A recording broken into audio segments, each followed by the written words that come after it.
begin our last session here.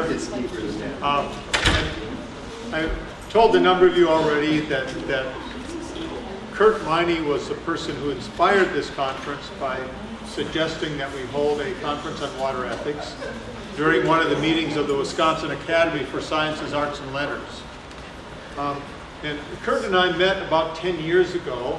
I heard him give a talk to the Wisconsin State Council of Trout Unlimited on the topic of what would Aldo Leopold think about corn ethanol.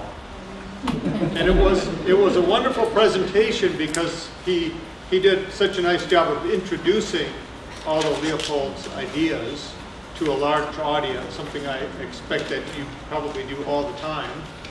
But also then applying himself this really interesting questions that required some kind of relationship among agricultural policies and energy policies and land health and water health in a way that was really engaging to a mixed group of people. And I remember that evening so much because it made me think that I'm a free rider here. I'm participating in Trout Unlimited because I like to catch fish. And we do stream restoration because I like to catch fish. But I need to start doing more to look out for the health of our watersheds.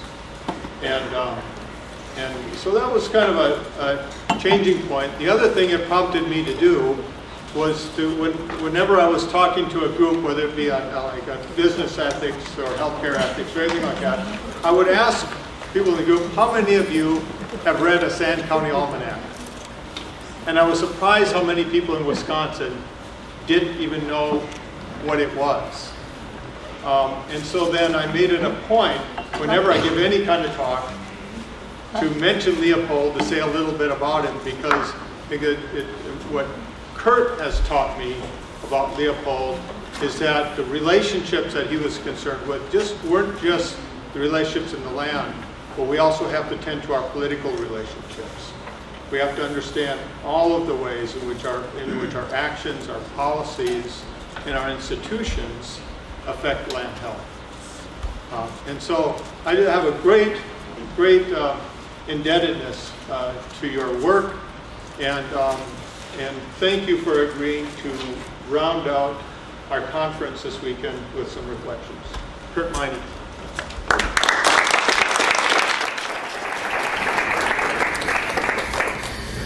Thank you, Rick. Am I on the air? All the systems are working, including my internal systems? Good. You're all working? Your systems are all working at the end of 2 days? You've had water on the brain and in the heart and the spirit, but we're all still alert. Good. Thank you, Rick. And thank you for inviting me. Thank you for all your work in doing this. He's thrown all these bouquets in my direction the last couple days. And I'm like, all I did was say, you should hold a conference on it. And that's the only thing I did. He's been working along with everyone else here at Viterbo for a long time to pull this together. So, Rick, thank you so much for pulling us together. And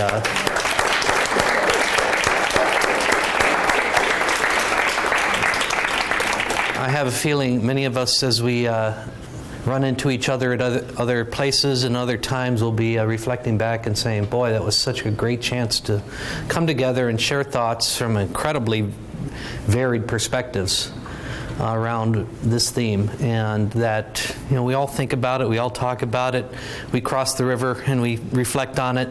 It reflects on us, but to have a chance to come together as a community to think on it is special and unique. I've never had this opportunity before. And I knew a lot of the people coming. I knew their names and have had a chance to meet some folks whose work I knew. But thank you, Rick, for taking this little seed that I just tossed out there and actually nurturing it and bringing it now to fruition. And thanks to everyone else here. Many of you were speakers. Many of you were asking great questions. So thank you all for helping this conversation to take a great leap forward, really.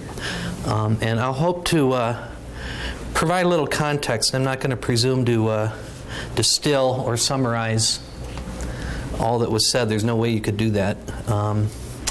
I will try to maybe frame it in a way that might be helpful as we go home to think about how we can keep this conversation growing. And it has to grow, right? I think all of us, we are people with water ethics in our hearts and on our heads, and we're all thinking, why are there not a million other people in this room, well, in the city, in this country, who are talking about this? Why is it so few of us? This is so fundamental. This is life. Are we that few that care so deeply that we pause to take a little break, even on beautiful spring days, to stay inside and talk about it? No, there are many more people out there, but we are focused in this group. So I'll try to take that focus. Again, no way to summarize incredibly varied set of presentations. But what I will do is I'm going to look back over the last 15 years or so and ask the question, why now? Why is this coming together? Why have we come together in this way right now? Then I'm going to pause and put the role of water ethics into a broader frame of conservation history. Jeremy set me up very well for that, actually. A little bit about communicating water ethics. I'm a novice at this. Some of you teach classes in this, have written and edited books on this. I'm still personally learning myself and trying to figure out how to communicate effectively the importance of all this. So I'll share with you some of the slides, techniques, and phrases that I've been using. There'll be a portion of this talk that gets into this convergence or confluence that we can see happening and that we are doing as we stay here and talk. And then a few final thoughts at the end to hopefully send us home in a good way. So let me make sure I get, there we go. Well, let's start with this image at least. This is a little downstream from us here. This is the confluence of the Wisconsin River and the Mississippi River. For those of you who know Wisconsin, you know Wyalusing. For those of you who are new to Wisconsin, this is a wonderful spot to think about the gathering of the waters that gave Wisconsin its name, at least according to one of the interpretations. I live up, you go down, you take a right and go up that way, and that's where I live. Up the river in Sauk County, Wisconsin, on the way toward Madison. So I happen to live underneath a big bluff that every few days I like to climb up. And I have a pretty sweeping view of the Wisconsin River, right actually where the glacier stopped and set forth the week-long massive flood 17,000 years ago that scoured the lower Wisconsin River Valley. It's a spot that's really wonderful to sit and try to take in these scales of time and space and to think about the role of water over the millennia in shaping our lives and all the people who have come through this landscape as well, and how we've built this land and waterscape. So that's a good spot to start, perhaps, to put some perspective here. But let's go back. I'm going to go back 15 years ago for a moment when this conversation began to intensify for me. We had a conference in Madison on the occasion of the 50th anniversary of the publishing of a Sand County Almanac. And this was the conference. I was the de facto chair of this conference, and we had people from all over the country, all kinds of backgrounds and landscapes and cultural values represented there too. And I had forgotten this moment until just this morning when Josephine was speaking. Actually, when we opened this conference, we had Eddie Benton Benai speak. Highly respected elder of the Ojibwe people, who you heard from Josephine was one of the ones who inspired her on her work. So it really kind of came full circle to hear her mention Eddie's name this morning. And in fact, I will defer also to William in the back there and say, when we held this conference, we asked Eddie if it was okay to speak with the Ho-Chunk people because we are in Ho-Chunk ceded territory, and he was an Ojibwe elder. And of course, everything was cool. It was a really special moment, just as we saw reciprocated this morning with the Ho-Chunk thanking Josephine and Doreen. So this was a powerful conference. It ripples out still. It's really amazing to think about this. But what I got out of this, as someone who helped to prepare it and got to meet lots of great people, we all know Leopold's language in the San County Almanac, and those of you who've heard me speak, this has become my key sentence. Where Leopold, at the end of his essay, The Land Ethic, says, "I've purposely presented the land ethic as a product of social evolution, because nothing so important as an ethic is ever written. It evolves in the minds of a thinking community." Such an important statement because, again, as I sometimes say it, he liberates the idea. It's no longer Leopold's land ethic, it's our land ethic. It's the land ethic that we all bring our ideas, traditions, knowledge, experience, wisdom to the creation. And we are the thinking community. And this is as good an example of it, this room right now, as anyone I've ever participated in. We have come together to think and care and talk and share our ideas and traditions related to the value of water. So with this very conscious idea of, wow, this idea is not something that Leopold wrote in 1948. It's done. All we have to do is keep reading Leopold and we'll be okay. Here he is saying exactly the opposite. No, in fact, put him aside now and then and bring your own thoughts, experience, and wisdom and tradition to this conversation. So that's what I did. I paused after that conference back there. I took a little break and I asked myself, where will this idea go? Where in the next century will the land ethic lead us? In 100 years from now, will we be talking about it? And if so, how? So I ended up pulling those thoughts together in this essay called The Once and Future Land Ethic, in which I basically said, what's the top 10 list? In 100 years, what are the top 10 things we need to think about that will keep the land ethic alive, well, growing, evolving, and meeting the needs of future generations and other life forms? And I had my top 10 list. I won't go through the whole thing, but will say that number one on that list was reaching new constituencies, making sure that it was not the expression of just one American from the mid-century in Wisconsin. That people of varied traditions, backgrounds, ethnicities, genders will come together to help share and grow this idea. That was number one. I can't remember what number it was, but number 3 or 4 was water. And not just fresh water, it was also about the marine environment, because our oceans face major issues as well. So I wrote a few paragraphs on this. This is from the text of that essay. I won't read the whole thing, but basically saying that the pressures on our fresh waters are sure to increase in the century ahead, will inevitably raise issues of access, equity, and justice. Understanding water connections and articulating an ethic to guide the protection and careful use of water are urgent tasks not only for conservationists but society at large. This is 2002, I suppose, when I wrote that essay originally and was later published.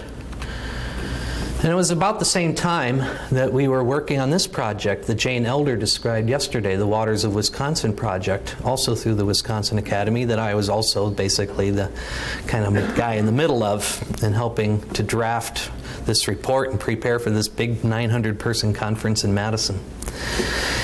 And I did draft a lot of the language. I was the editor of that report. And just to choose one statement from it. Water courses through our lives, connects us within watersheds, ultimately binds us to the global hydrologic cycle. How we interact with water as it moves through our lives defines us as well. As individuals, members of communities, and participants in ecosystems, water stewardship is thus an expression of ethical responsibility to fellow citizens, downstream users, future generations, and the larger community of life. So we didn't explicitly include a statement of an ethic in this report, but we did try to capture some of the language that you began to see, not only here in Wisconsin, emerging from our communities here, but that we're also circulating in the larger conversation, regionally, nationally, and globally. That was 2003. And I will mention, too, that our honorary chair of that conference was Luna Leopold.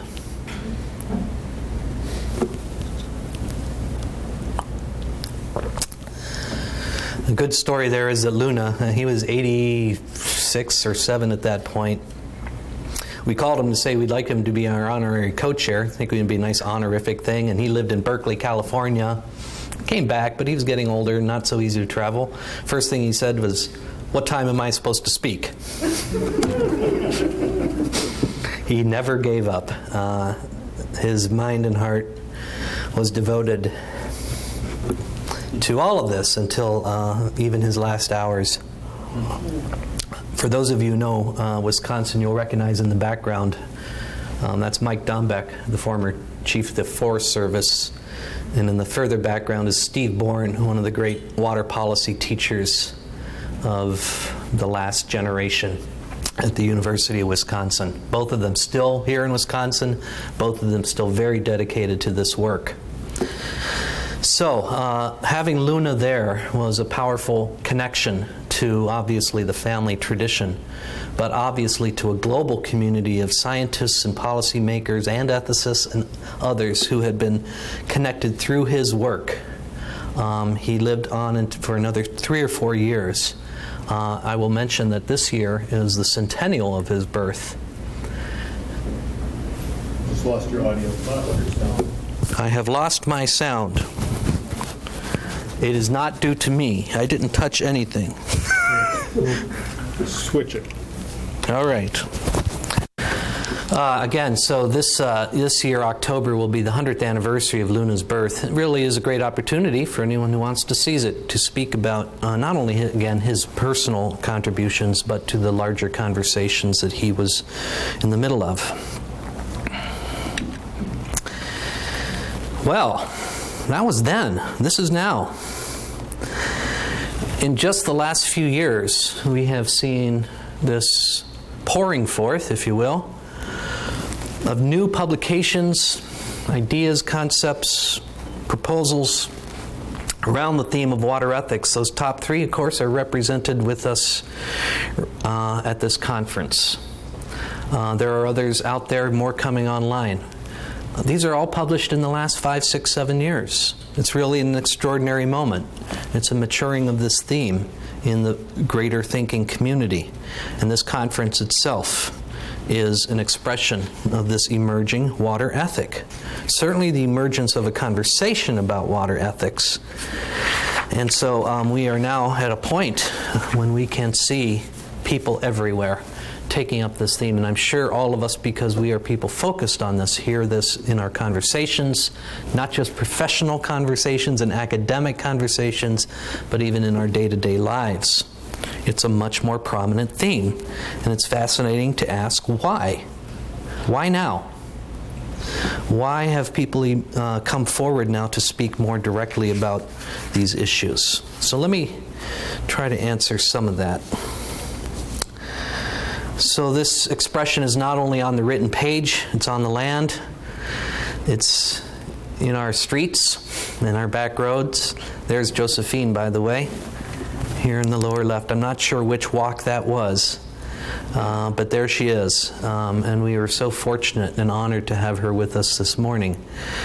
But whether it's the tar sands issues, forcing the issue from the north, or another one I'm familiar with down in the American Southwest, a proposal to dam the Gila River, another river of Aldo Leopold's life. These experiences are coming forward through our stories every day. Why now? It's also the steady flow of immediate water problems. Again, every day brings a new headline, a new story. Always will. There are always water stories in the news. We've heard about the California drought. Here's one place where you can see it, Lake Mendocino. This historic drought that is America's drought, as Cynthia says, where we're going to see a real test. They've just had the rainy season, and they got hardly any rain at all. So the next 6 months are going to be a critical time in California.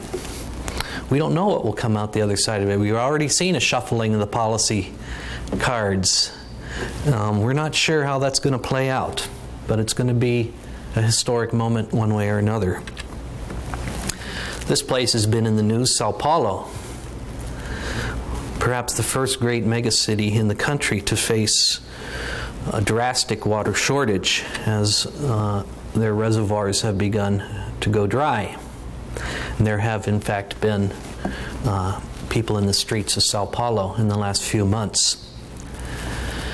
And cutoffs of water, which obviously involves questions of justice, equity, access, and so forth. On the other side, there's always a flood issue somewhere. There's just, again, one from recent headlines from Madagascar. Torrential rains, of course, we don't know if this is a particular example of a climatic change impact, but this idea of more intense episodes of rain are going to affect us. They've affected us here in Wisconsin.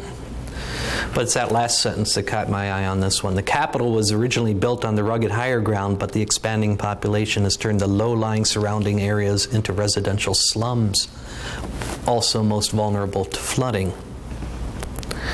So we have a lot of these headlines that make the news and bring water issues into our living rooms and computer screens. And a couple key points on this, that increasingly we understand we can't treat these headline water stories as just isolated, discrete crises, that they're symptoms of a global freshwater challenge that do require systemic thinking and systemic solutions. And related to that, secondly, we now know, and Matthew brought this up in his talk, that our water issues and problems can't be addressed apart from other challenges: climate, oceans, soils, food, energy, biodiversity, health, poverty, inequity, justice. All of these are intimately connected. They are all problems, they're all converging, they're all synergistic. And that might seem daunting and depressing, but there's an opposite side to that reality that I've begun to emphasize more and more. Just as all the problems are interconnected, so are all the solutions. And if you're trying to solve one of them, and if you're doing so effectively, you're contributing to solving all of them. That is the nature of wicked problems. You can't solve any one of them alone. On the other hand, if you are truly thinking systematically and having an impact, you are solving all of them. So it seems strange to say it, but there's a positive side to these converging issues. And both those points, that these are converging, that we can't understand them as separate issues, both these imply and entail the need for ethical imagination and innovation. So, partly this emergence of this flowering of water ethics thinking reflects that seeping into our consciousness. But let's also say, again, a positive side. It's partly a reason these books are coming out, these conferences are being held, is that there's a confluence of positive changes as well. Positive changes that we've seen, we can envision, we can imagine, and in some cases we've helped to make happen. So a little less than a year ago, there was this fantastic image of water coursing its way down the dry Colorado River bed on its way to the Gulf of California. And there's the leading edge of the water through this pulse flow. Yeah, it's not a permanent flow. Yeah, it was a one-time, once every decade or two experiment. But, what it did was show what's possible. To see the water again flowing within approximately 5,000 acres inundated by the pulse flow in the riparian zone. Researchers tracking it literally every inch of the way, detecting and now continuing to monitor the vegetation changes. The greening along the water course probably due to the movement of groundwater. Again, not just the surface of the water you see. And just in case you missed some of these images, watching the water make its way down to the Gulf of California, another Leopold connection, of course, the SA Green Lagoons that Cynthia mentioned. This is exactly that landscape. And the human dimension of it too. I think probably what surprised the researchers more than anything else was not the response just of the plants and animals, but how people who hadn't seen water in their entire lives in that river spontaneously showed up to go swimming.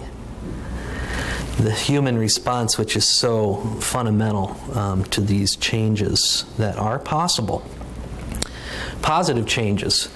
Let me touch on a couple historically. Here's Horicon Marsh. For those of us in Wisconsin, we know it well. One of the largest freshwater marshes in North America in eastern Wisconsin. This is what it looks like now. If you go there now, there's flocks upon flocks of migrating waterfowl coming back for the spring.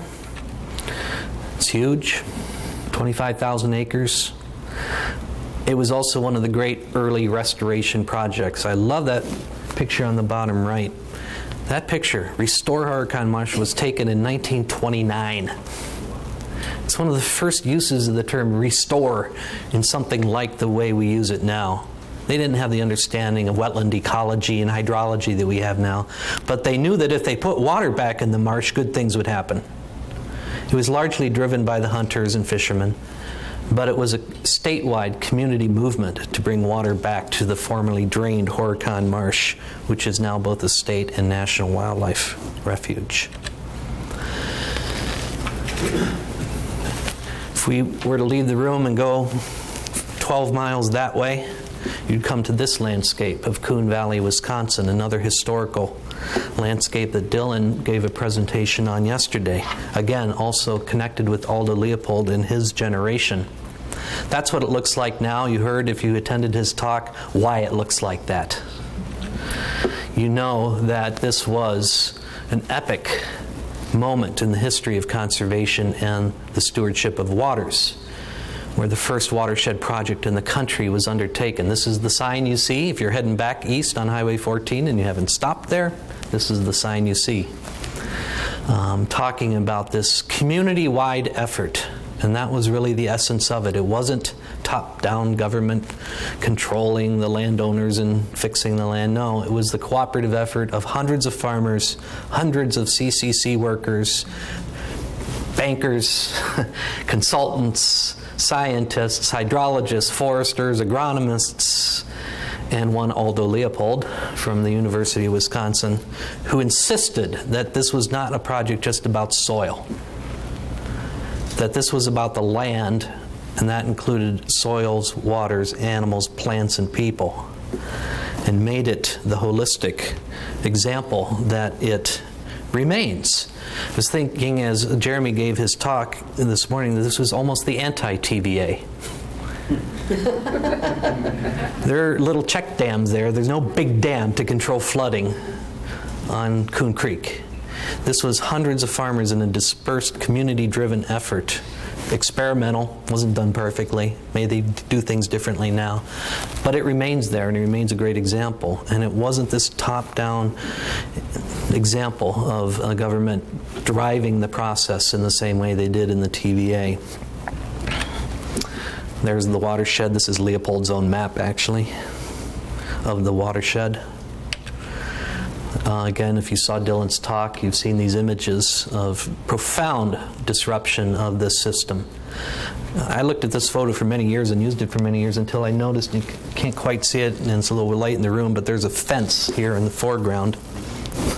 Here's the fence post standing many feet above the gully. That's a map of the cooperating farmers of the watershed. To solve the problem, you have to think at the scale and level of the problem, and you have to work at that level. And these were the works that were done. I don't have a picture of Luna Leopold, but he was working on this as a 16-year-old. As a student, he came out to work. That's his older brother, though. That's Starker Leopold, who had flunked out of the University of Wisconsin for a semester. Aldo's exiled him to Coon Valley to put him to work and make an honest man of him. These are the works that transform that landscape.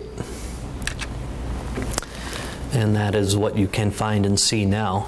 You can highlight many of the results of this, but the one people like to talk about is the return of the trout fishery, which is a huge economic boon as well as an ecological indicator. Last one, just another positive story. Chicago, a city that I know very well from my growing up. I actually took this picture, I think, a year ago on the shore of Lake Michigan, which when I was a kid was not quite as pretty as this. But I don't include it for that reason. I include it for another headline that was just in the news from a few weeks ago, that the folks in Chicago are getting prepared to take a look at all the rivers of of Chicago, and to coordinate through a community-driven effort to, quote, plan for economic and community development along the rivers, to improve the appearance, improve water quality, make recreation commercial use more balanced. These are not great raging rivers. These are backwaters of Chicago, but now the city is preparing itself to undertake a multi-year effort. So again, what results in the emergence of a water ethic is not just the problems, but people recognizing these opportunities and recognizing that given a chance, water systems can heal themselves, can improve. They're changing all the time. They may as well change for the better as well as for the worse. Here's another confluence, by the way. This is near St. Louis. This is the confluence of the Missouri and Mississippi rivers. So the idea of a water ethic has matured because of increasing convergence of knowledge and concepts, increasing connection in our capacity to think and to care, and increasing appreciation that we need to link our thinking and our caring through our actions and policies. And I'm going to take 3 minutes to do use a few slides that I use. Some of you have seen this. If you're students of mine like Jesse, you've seen me use this before. But this idea of convergence, I want to use that in a way that will help us maybe frame this moment again. So this is my Curt's big Venn diagram of conservation history, right? There's no book I can give you that will tell you the history of conservation. It's too big and broad a topic, too many disciplines, too many cultural dimensions to mention. I can give you books on the history of conservation science. There's been a number of books written in that. But conservation isn't just the science. It's also how we use that science in practice, on the ground, on the land, in the waters, the things we do, the management actions we take. There's lots of histories of that. The science informs that, and that informs the science and the research. There's a policy dimension that drives practices on the ground, like at Coon Valley, say, that draws, hopefully, on science, that supports strongly the role of science in policy making, and understands that researchers are absolutely essential. Oh, I'm getting on my soapbox now. The assault on science is there for a reason, because it does inform policy. And some people don't like that. And then there's our job, many of us in this room, of talking about ethics. Conservation science tells us how the world works. Conservation practice suggests how we might manage or use or treat or relate to the places we live and work. Policy is how we govern ourselves. Ethics tells us what we value and how we relate to one another in our communities.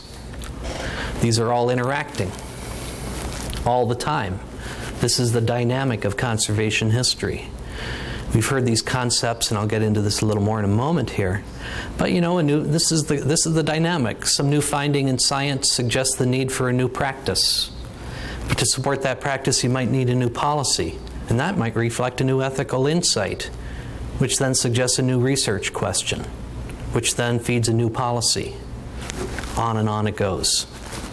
Always surrounded by an ever-changing social and cultural context. So this is my shorthand way of sharing with students, especially if you're in an interdisciplinary setting, how then they can relate to each other. If you have a botanist in the room with a climate policy person, in the room with a religious studies person, in the room with a soil conservationist. And helps them, hopefully, to see how they relate to each other. So let's take that model and apply it to water. Just substitute the word water, and what do you get? Well, there's lots of sciences that we need to use, know, understand, study, to think about the state of our waters. Let me just click them off here. There's many others. When we're studying water, we have to study lots of things, lots of different disciplines. Again, each has their own history. There are books on the history of hydrology or limnology or climate science. All the things we do, we irrigate, we drill wells, we build dams, we take out dams, we drain wetlands, we restore wetlands, we treat wastewater, we go fishing. All the things we do in, quote, managing water systems. We have policies. We've heard about many of these from our speakers over the last few days. The treaties, and especially in this region, in this continent. The public trust doctrine in our Constitution in Wisconsin. Prior appropriation, the Western Water Law, et cetera, again, series of legal measures, laws, etc., that guide us in how we govern ourselves as relates to water. And again, our focus in this conference on ethics. We have various schools, concepts, terms, evolving ideas, things we need to integrate, challenging ideas that together form a discussion about water ethics. And again, to complete the project here. So, it's a complex story of the evolving of water. But I use this mainly to highlight that upper right part. How we can understand this conversation of the last couple days in relation to these other things. Because we'll go home and tomorrow we'll read headlines about what Congress is or isn't going to do on Clean Water Act. Or we in Wisconsin will have to endure another bad headline, probably, about some new bad thing that's going on out of Madison. This helps us to maybe see how this discussion relates ultimately to these other dimensions. Now the fun it's my fun slide.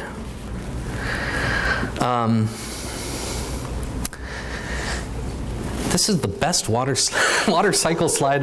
The internet's full of these things, but I love this one. And this is where we get to the communications part. You know, this was actually done for kids, and I just love it. It's just like, you know, the happy little water drops. Having a picnic. Having picnics and going swimming and rafting and getting a suntan. I love it. I use this, and I'm launching into the portion of my talk now. These are the slides I actually have used, and I just did it a week or two ago, for some freshmen and sophomores at the local 2-year college. How do you communicate the complexity, all this complexity that you and I and all the others have spent the last 2 days racking our brains over? How do you communicate that to students who've never heard the term water ethic? That's what the next few slides are about. And I start with this, after I do those previous Venn diagram things. And I say, all right, well, this is how water works in the world. This is how science tells us how water works, but it's also how tradition tells us how water works. And the point of this is to you show this line, you say there is an ethical choice at every drop in this picture. Every point along the cycle of water, from atmosphere to surface to subterranean and groundwater, there's an ethical choice to be made at every point in the cycle of circulation. That slide, so this is first of 5 slides. 5 slides in how you communicate water ethics to undergrads, right? Here's slide number 2. Almost all of them know the term ethics. Hopefully they all appreciate the term ethics, but most of them have a fuzzy notion about what ethics are. So here are the simplest way I could put it. Here's the dictionary definition, the ones we're trained on and study. It's a branch of philosophy, right? Or you could say it's a set of principles of right conduct, a theory or system of values. My own shorthand way of phrasing it for myself is often just guidelines for appropriate behavior in a community. Now I know technically in professional academic circles that's probably inadequate in some ways, but it's a way of conveying, again, to an audience that is not accustomed to these terms, or at least thinking critically about them, how to get them into the conversation, which is the goal. That's slide 2. Here's slide 3. Let's just ask questions.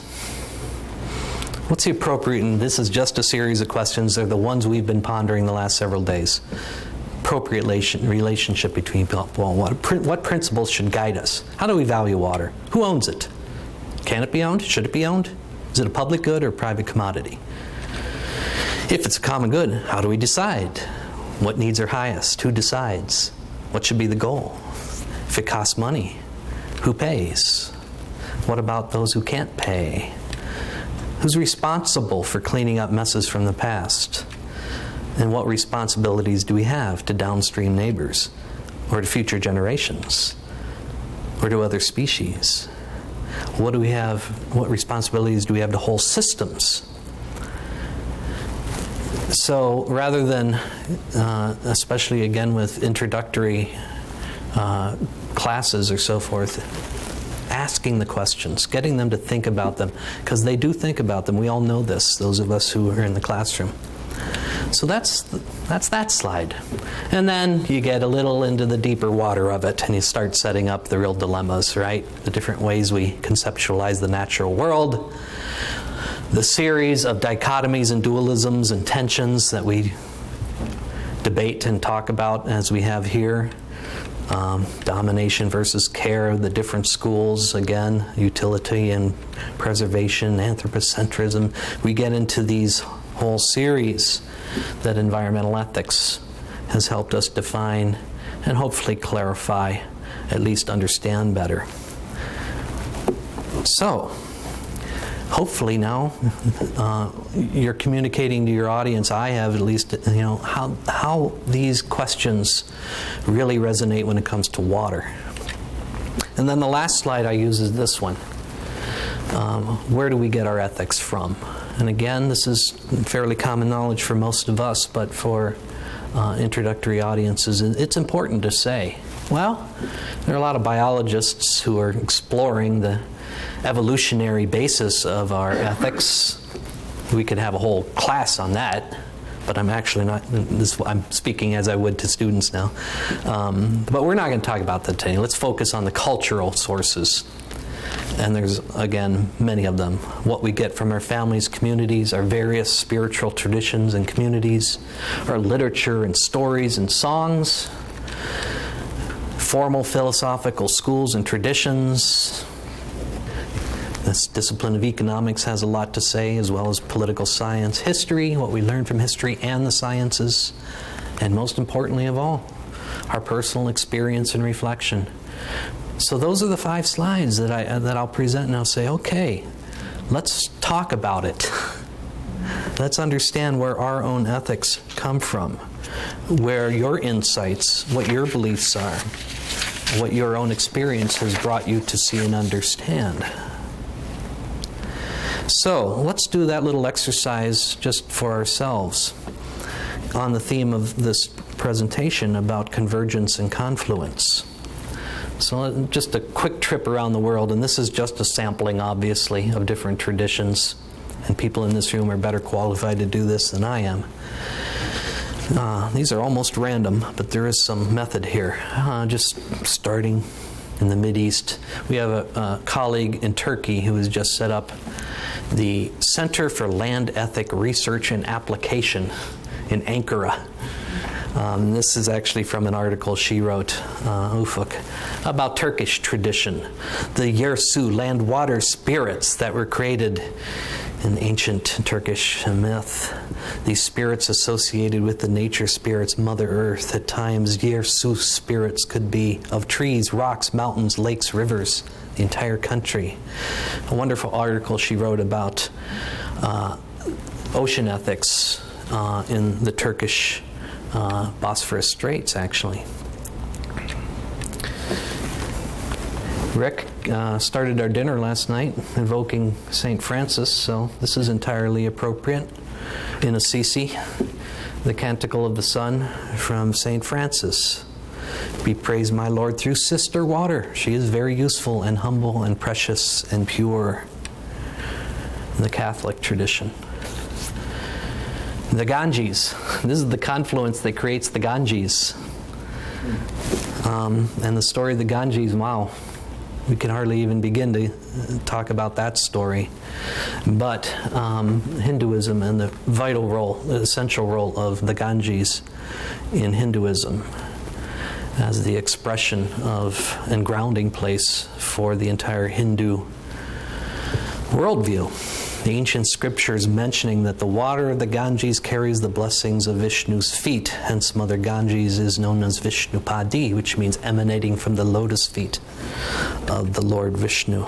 This is a picture I took in Burma, the Buddhist tradition.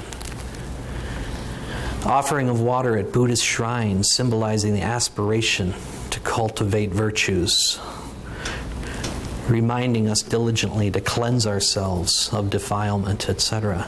In Buddhist tradition. Hawaiian tradition.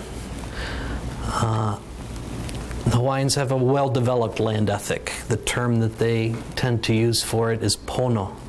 As the native Hawaiians, I'm not going to try to pronounce these words, by the way. Native Hawaiians use the resources within their cooperative watershed. That's how that basically translates. They practice respect, cooperation, stewardship, resulting in a desirable pono, or balance. This resource strategy where the interconnectedness of the clouds, forests, streams, fish ponds, the sea, and the people is clearly recognized. And back home here in Wisconsin, up in north on Lake Superior, and you're all experts in this now, so in the Kagagan Sloughs, in the middle of this really traumatic and difficult battle over the future of the Bad River watershed in the last few years, the band, this is one of many examples, but one statement they made about the Anishinaabe consent, and this is what we, of course, have absorbed in the last 2 days. Water, the most sacred living part of our mother, the earth.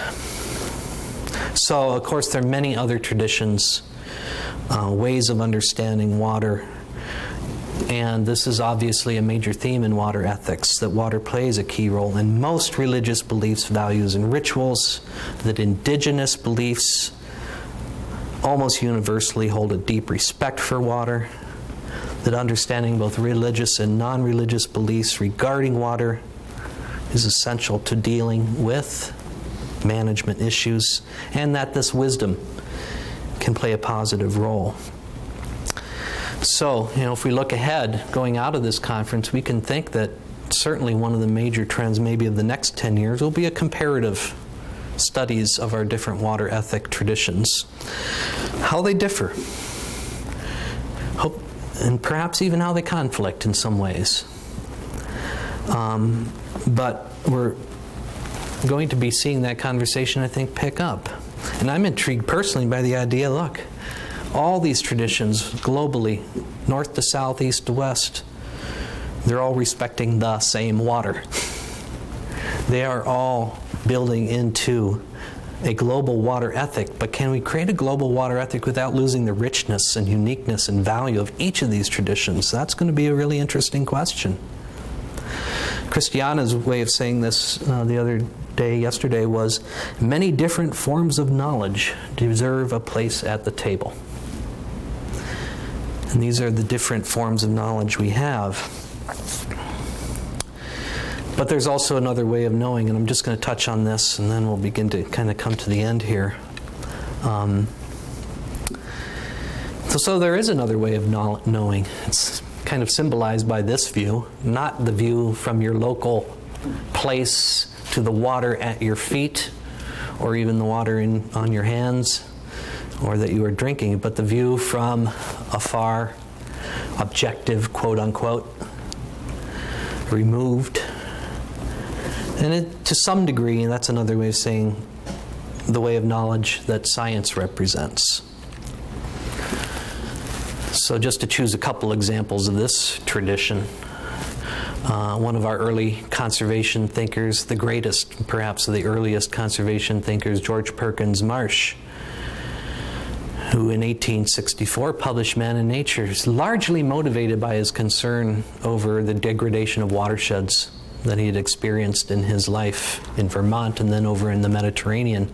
It'd be fascinating to do a deconstruction of George Perkins' Marsh using Jeremy's template from earlier today. Someone who's trying to grapple with these issues using that model of science that Jeremy shared with us today. But, this kind of early statements of interdependence that we begin to see emerging as that scientific view began to inform us. With the disappearance of the forest, all has changed. The face of the earth is no longer a sponge, but a dust heap, etc. Here, the floods which the water of the sky pour over it hurry swiftly along its slopes. It's understanding the disruption of watersheds and water function. You could do a whole, obviously, lecture, a seminar on the evolution of hydrological insight, but I'm not going to do that. But we will pause at least a little bit. I'm not going to talk about even Aldo Leopold that much. There have been several presentations here. You've heard his name. Most of us know his story. But I will highlight a couple things. Again, going back to the land ethic, to make one point here. And here are the statements. You've probably heard these before. We abuse land because we regard it as a commodity belonging to us. When we see land as a community to which we belong, we may begin to use it with love and respect. And what is the definition of land? The land ethic enlarges the boundaries of the community to include soils, waters, plants, and animals, or collectively the land. The water ethic is built in to the land ethic. But for some reason, we have felt in the last few years that we need to focus more on that particular part of it, to bring it up, to highlight it, to emphasize it more than we have in the past. And then again, the land ethic reflecting an ecological conscience that reflects a conviction of individual responsibility for the health of the land. And that's the key phrase. The health is the capacity of land for self-renewal. In other places he would say, land health is the capacity for soils, waters, plants, and animals to renew themselves, that capacity for renewal. So, this is not something different from a land ethic defined by Leopold or by others. It's woven into it. But again, we have reason now to emphasize it more. Robin Kimmerer's name was mentioned earlier today. I really would add to Julie's endorsement, Robin's book, and I have it and it's sitting there and I forgot to pull it out. I was going to read you a quote. That's okay. Trust me on this one. Robin, coming from the Potawatomi tradition, and yet representing a broader community of native voices, has powerfully captured a lot of this in her book, Braiding Sweetgrass, which is required reading. It's a beautiful statement of the need for reciprocity and gratitude in our relationships. And there's several passages in this book where she keys in on water and makes a real point. And you've heard it expressed by others through this conference. But I will recommend it. But the main point I bring this up for, and the really important point for me at this moment, Robin is a trained botanist, got her PhD at the University of Wisconsin in Madison. She was my TA. Robin was my TA in my first semester in grad school. I'd forgotten this until we reconnected last year. I said, wait a minute, you were my TA in ecology. We had a good laugh over that. But she didn't begin to explore and reclaim her native tradition until later in her career.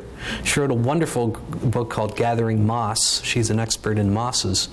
And then she came forth with this book, Braiding Sweetgrass. And the point of it is to say, a key part of Robin's mission in her life is to reconcile her Western scientific training with her indigenous tradition and her indigenous wisdom.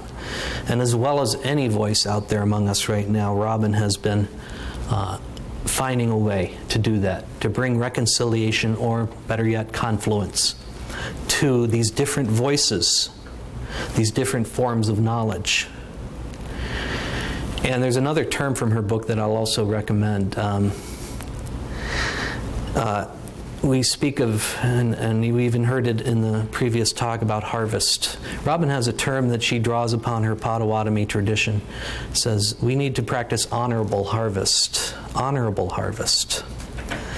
And whether it's talking about the plants that she explores and understands, or hunting tradition, or agriculture, or water, it is about practicing our harvest, our use, in an honorable way. And that's when we can begin to really understand the confluence or the convergence, or certainly the similarities between a Leopold tradition, a Potawatomi tradition, a St. Francis tradition, etc., etc. So we can have an honorable harvest at every point in the water cycle. This is one of my this is another internet search for when I was doing this lecture a few weeks ago. I just like this one. Let's keep the creek clear, cold, and copious, dude. So compare this one to the earlier one, of the classic water cycle. But, building awareness into what we might call conservation hydrology. And you are seeing that term now used more and more, conservation hydrology, towards regenerative rehydration. So if you want to find this, you can find it on the internet. I'm happy to provide any of what I'm using here to any of you who would like to use it yourselves. But again, to make the point that there is a chance for renewing honorable relationship at every point in the water cycle. So let's conclude on that there's no separate water ethic, land ethic, water ethic, climate ethic, ocean ethic. It is a converging ethic. It speaks in many languages with many voices. There are voices of the spirit, there are voices of science, voices of policy, philosophy, economics. There are voices that all of us have that we bring to that discussion. And it also means not just thinking about obligation all the time, but as we were reminded this morning so powerfully, it's about celebration. And I need a drink. It's about celebrating our connections and the role of water in our lives. To that end, I will conclude with this slide. Steve knows this slide very well. He didn't take this one, I did, but he was probably standing behind me. This is Aldo Leopold's birthplace in Burlington, Iowa, on the banks of the Mississippi River. I don't know how many nautical miles downstream this is from here, but the water that is going by us a few blocks away here will be down in Steve's hometown in a week or so maybe. And I will conclude with a proposal, a tangible, specific, take-home, let's do it proposal, that there are many ways to connect and symbolize all the things that we've all talked about for the last few days, the things that connect us in this landscape and in this culture of water and food, tradition, and so forth. I've had this dream for several years that some of our Ojibwe friends from up north can carry some water and wild rice down from Lake Itasca, perhaps joining with their Ho-Chunk neighbors along the way, and perhaps with some Iowa or Iowa or Illini along the way down to Burlington. And they'll bring the wild rice down. But then we have to go to New Orleans. And we have to find some good chefs to come upstream and bring with them crawfish or hot sauce or whatever they want to bring. And we will have one grand Mississippi River gumbo in Burlington, Iowa, at Aldo Leopold's hometown. And this will symbolize the unity of the river. And that's just the main stream of the river. We'll work on the tributaries later. But to use these places and these traditions and these ways of honoring to bring us together and to show the connections and to really celebrate, but also to bring awareness to these connections. And if we are going to save the Mississippi River or any other big watershed or small watershed, we're going to have to do it at the watershed level. So that means the people in the mountains of North Carolina, on the eastern side of the Mississippi River watershed, or out on the Continental Divide in Montana and Wyoming, also are responsible for what happens in the Mississippi River. It means that all of the tributaries and all the communities along the way have to find new ways, creative, fun, imagined ways of reclaiming, recharging, rejuvenating, revitalizing the river and our communities and traditions with it. I can't think of a better place to do it than Burlington, Iowa, Steve. So when you go home, get to it. And with that, I really want to thank again Rick and all the people at Viterbo and all of you for coming together here. It's certainly, I've learned a lot, and I'm so looking forward to continuing these conversations.